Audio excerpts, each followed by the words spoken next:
আল মালু ওয়াল বানুনা জিনাতুল হায়াতিদ দুনিয়া। আল্লাহ তাআলা বলেন মাল সম্পদ এগুলো হলো কার। আবার আল্লাহ তাআলা এই দুইটি বিষয়কে উল্লেখ করে বলেন ইন্নামা আমওয়ালুকুম ওয়া আওলাদুকুম ফিতনাহ। আল্লাহ তাআলা বলেন মাল এবং সম্পদ সন্তান এটা তোমাদের জন্য ফিতনা, পরীক্ষা। যেই সন্তান আর সম্পদকে আল্লাহ তাআলা দুনিয়ার অলংকার বললেন, আবার আল্লাহ তাআলা ওই সন্তান আর সম্পদকে বলতেছেন এটা তোমাদের জন্য ফিতনা। ওই যে যার সন্তান মাদকাসক্ত অবাধ্য, এই সন্তান তো পিতামাতার জন্য এক মহা পরীক্ষা হয়ে গেছে। এটা তাকবীর দেন, নারায়ে তাকবীর। আরেকটু, যে বিবাহ করেছে কিন্তু বছরের পর বছর সন্তান হয় না, তাকে গিয়ে জিজ্ঞাসা করবেন যে সে কতটা হতাশ, কতটা কষ্টে আছে এই নিয়ামত না পেয়ে। যদি কারো ক্ষেত্রে এমন হয় যে আল্লাহ তাআলা তাকে অঢেল সম্পদ দিয়েছে, এত সম্পদ, কোটি কোটি টাকা আল্লাহ তাআলা তারে দিয়েছে, তার গাড়ি বাড়ি ব্যবসা কোনো কিছুর অভাব নাই, কিন্তু আল্লাহ তাআলা তাকে কোনো সন্তান দেয় নাই। এখন এই ব্যক্তিকে যদি জিজ্ঞাসা করা হয় যে আল্লাহ তাআলা আপনাকে এত সম্পদ না দিয়ে যদি জীবন চলার মতো সম্পদ দিত, আর যদি আল্লাহ তাআলা দুইটা সন্তান দিত, আপনার কাছে কোনটা পছন্দনীয় ছিল? আমার এই ব্যাপারে দৃঢ় বিশ্বাস যে ওই ব্যক্তি এই কথাটাই বলবে যে আল্লাহ যদি জীবন চলার মতো সম্পদ দিতেন আর আমাকে এত সম্পদ না দিয়ে দুইটা সন্তান দিতেন, এটা আমার জন্য সবচেয়ে আনন্দের কারণ হইত। তাহলে বোঝা গেল সম্পদ আছে কিন্তু সন্তান নাই, ওই সম্পদে শান্তি নাই। আবার যদি কারো ক্ষেত্রে এমন হয় সম্পদও আছে সন্তানও আছে, অনেক সম্পদ সন্তানও আছে কিন্তু সন্তান অবাধ্য, সন্তান মাদকাসক্ত, সন্তান পিতামাতার কোনো কথাই শুনে না, এইরকম সন্তান যার আছে, সম্পদও আছে সন্তানও আছে কিন্তু তার শান্তি নাই।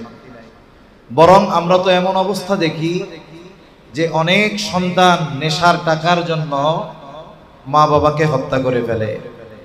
এদেশে এমনও নজির আছে যে মাদকাসক্ত সন্তানের আচরণে বিরক্ত হয়ে বাবা সন্তানকে হত্যা করে ফেলছে, এমনও নজির এদেশে আছে।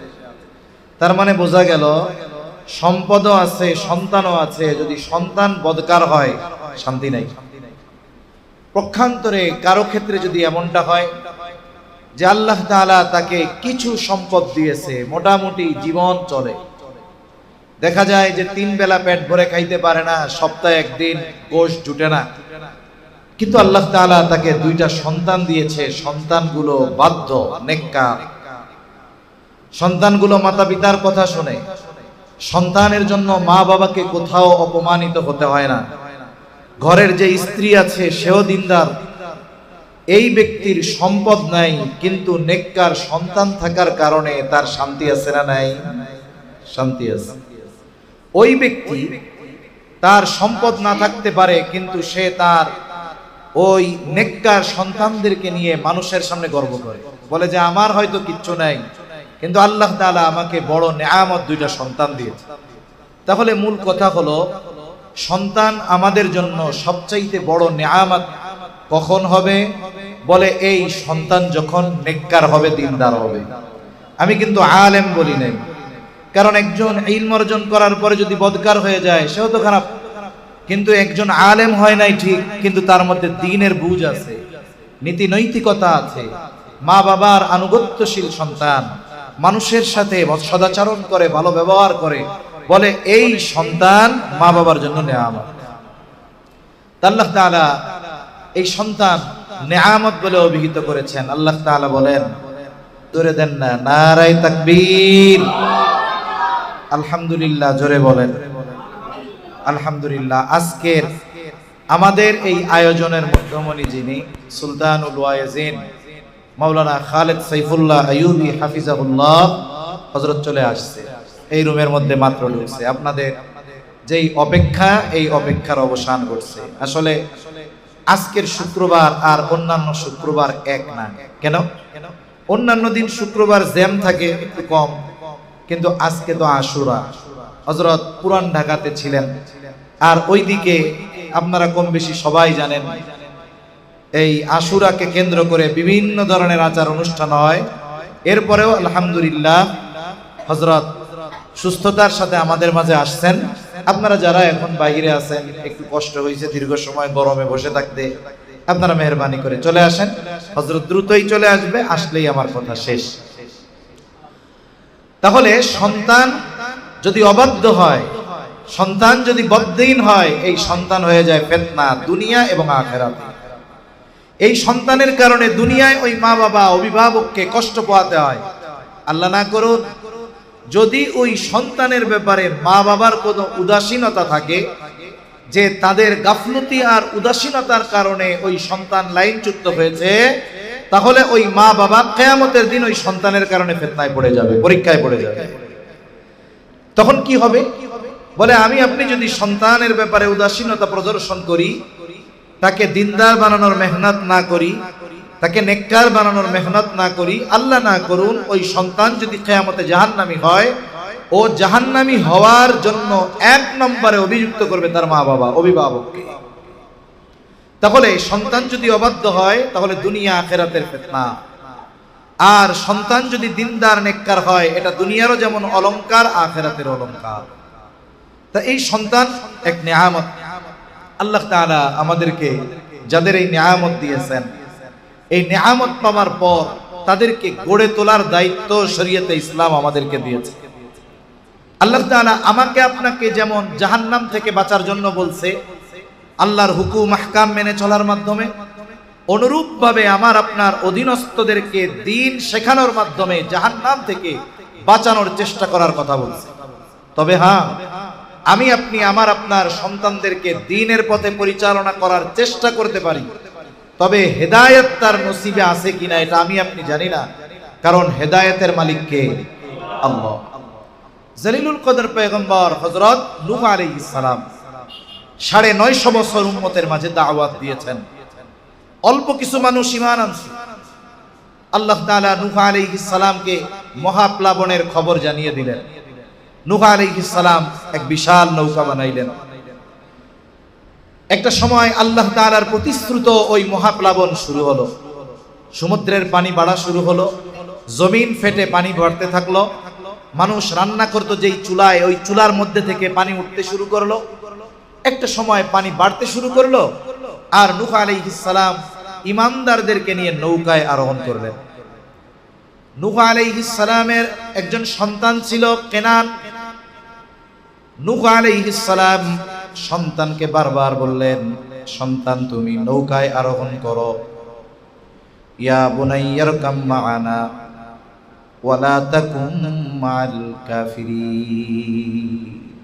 হে আমার বৎস, তুমি নৌকায় উঠো। এর মধ্যে আরো কথা আছে, নৌকায় উঠো মানে ওই নৌকায় উঠার জন্য শর্ত হলো ঈমান আনতে হবে। সন্তান তুমি কাফেরদের সঙ্গ ত্যাগ করে ঈমান আনো, আমাদের সাথে নৌকায় চড়ো। ওয়ালা তাকুম মা'আল কাফিরিন, তুমি কাফেরদের সঙ্গে হও না। নূহ আলাইহিস সালাম সন্তানকে বারবার বলছে, সন্তান ওই নৌকায় চড়ে নাই। সন্তান বলে, বাবা আমি ওই পাহাড়ের চূড়ায় চলে যাব, ওই জায়গায় পানি পৌঁছাতে পারবে না। কিন্তু নূহ আলাইহিস সালামের সময়ের এই প্লাবন সাধারণ প্লাবনের মতো ছিল না। মুফাসসিরিনে কেরাম বলেন, গোটা পৃথিবীর একটু জায়গাও শুকনা ছিল না, সমস্ত জায়গাগুলো পানি দ্বারা পরিপূর্ণ হয়ে গেছে। ওনার সন্তানও মারা গেছে। কিয়ামতের দিন আল্লাহ তাআলা নূহ আলাইহিস সালামকে এই কথা বলবে না, ও পয়গম্বর নূহ, কেন আপনার সন্তান ঈমান আনলো না? আপনি জবাব দেন, এই ব্যাপারে ওনাকে জিজ্ঞাসিত হতে হবে না। কেন হতে হবে না? কারণ নূহ আলাইহিস সালাম সন্তানের ব্যাপারে চেষ্টায় কোনো কমতি করেন নাই, ত্রুটি করেন নাই। কিন্তু হেদায়েতের মালিক তো তিনি না, হেদায়েতের মালিক যিনি, তিনি কে? আমার আপনার চেষ্টাটাও এরকম হবে যে আমি আপনি আমার আপনার সন্তানকে দিনদার, মুত্তাকি, পরহেজগার, নেককার বানানোর চেষ্টা কতটুকু করেছি, এই ব্যাপারে আল্লাহর রাব্বুল আলামিনের দরবারে আমাকে আপনাকে জিজ্ঞাসিত হতে হবে। এখন অনেক অভিভাবক চিন্তা করে ছোট মানুষ বড় হলে নেককার হয়ে যাবে। এই জন্য অনেক অভিভাবক ছোট বাচ্চাদেরকে দিন শেখানোর ব্যাপারে উদাসীনতা প্রদর্শন করে। এটা কখনো সমীচীন নয়। আমি আপনাদের এই কথা বলতেছি না যে আপনাদের সবার সন্তানদের আলেম বানান, সবার আলেম হওয়া জরুরি না, কিন্তু সবার মুসলমান হওয়া জরুরি। দিন শেখা সবার জরুরি। প্রত্যেকটা মুসলমানের জন্য ওই পরিমাণ দিন শেখা জরুরি, ছেলে হোক বা মেয়ে হোক। যতটুকু দিন শেখার কারণে মাধ্যমে সে নিজে পরিপূর্ণ শরীয়তের উপরে, ইসলামের উপরে চলতে পারবে, এতটুকু আমার যেমন শেখা জরুরি, আমার অধীনস্থদেরকে শেখানোর ব্যবস্থা করাটাও জরুরি।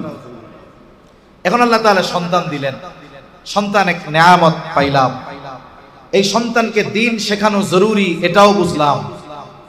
এখন এই সন্তানকে দিন শেখাবো কোন ওয়েতে, কোন তরিকায়, সন্তানকে গড়ে তুলবো কোন পদ্ধতিতে, এটাকে পরিভাষায় বলা হয় তারবিয়াত।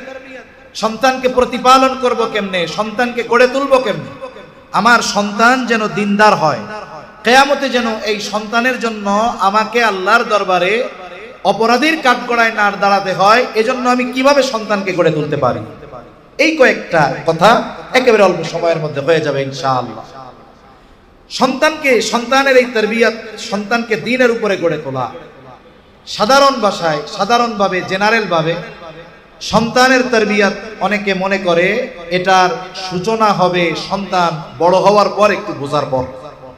এজন্য দেখবেন আমাদের দেশে অনেক মানুষ আছে, মুসলমান ঘরের সন্তান, ছেলে মেয়ে যখন ছোট থাকে একভাবে তাকে জেনারেল শিখাইতে থাকে, বাংলা অঙ্ক ইংরেজি শিখায়, দ্বীনি শিক্ষা কোনো কিছু দেয় না। কি চিন্তা করে যে আমার ছেলেটা 5 পরীক্ষা দিয়ে একটু কিছুদিন সে যখন ছুটিতে বাসায় থাকবে, ওই 3-4 মাসে আমি একজন ওস্তাদ রেখে ওকে শিখাইয়া দিব। যারা এই চিন্তা করে তাদের এই চিন্তাটা শুধু কল্পনা আর পরিকল্পনা হয়, কিন্তু ওই জিনিসটা বাস্তবায়ন এই দুনিয়ায় খুব কম হয়।